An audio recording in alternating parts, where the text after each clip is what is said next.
Alors je sais pas pour vous, mais il y a des moments, surtout en hiver, où on a presque plus envie de rien. On a juste envie de se recroqueviller et d'entrer dans sa grotte et de voir personne. Et parfois ces moments-là ils font peur. Pourquoi ils font peur? Parce qu'on se dit quelque part que c'est pas normal, qu'on est en train presque de régresser, de s'isoler, ou parfois on va se dire on est en train de tomber en déprime. Mais c'est justement si on le voit comme ça qu'on va rentrer dans une forme de lutte intérieure. On a une partie de nous qui veut rester dans son improductivité la plus totale, et une autre qui veut absolument en sortir. Et finalement, c'est ça qui va créer le mal-être. Avec le temps, j'ai accepté que ces moments, ils sont des problèmes juste parce qu'on les considère comme tels. Et maintenant, je les vois comme un mouvement qui font partie de la vie, parce que la vie, quelque part, elle ne fait pas que s'étendre, parfois elle a besoin de se retirer aussi. Quelque part, c'est comme notre respiration. On inspire et on expire dans un mouvement continu. Donc ces phases où tout ralentit, il ne faut pas forcément les voir comme des arrêts, on peut aussi les voir comme des passages. C'est des moments où les choses, elles se digèrent, elles se transforment.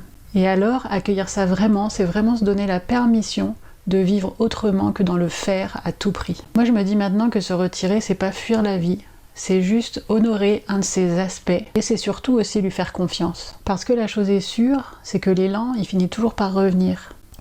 Pour moi, maintenant, c'est comme quand on reprend son souffle naturellement après l'expiration. On va pas décider forcément quand c'est le bon moment, ça se fait naturellement quand on a fini d'expirer. Et donc ces états, quand ils sont accueillis, ils passent, ils continuent leur mouvement, et c'est quand on les refuse qu'on les bloque finalement. En kinésiologie, on peut aller travailler sur la croyance, par exemple, que si on lâche un peu, tout va s'effondrer. C'est souvent ça qu'il y a derrière. Et il y a aussi tout un tas d'injonctions qui nous empêchent de vivre sereinement ces moments-là. Derrière ça, il y a souvent tout un tas de croyances qu'on a intégrées quand on était enfant.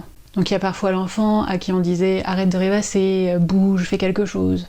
Il y a l'enfant aussi qui a grandi dans un contexte où il fallait être fort, sans jamais s'arrêter. Il y a ces familles aussi où se poser, c'est quelque part associé à la paresse. Où il y a aussi ceux qui ont eu trop de responsabilités trop tôt et que c'était juste pour eux impossible de s'arrêter. On entend souvent qu'il faut respecter ses besoins, mais comment les respecter dans un monde qui valorise l'effort constant et une ouverture constante? Pour moi, maintenant, s'extraire, se reposer sans culpabilité, c'est presque devenu un acte de courage, parce qu'il faut vraiment l'assumer, parce que des fois c'est difficile de l'assumer. En tout cas, ça c'est sûr que pour moi c'est devenu un refus d'une forme de violence intérieure et une reprise de pouvoir et de liberté.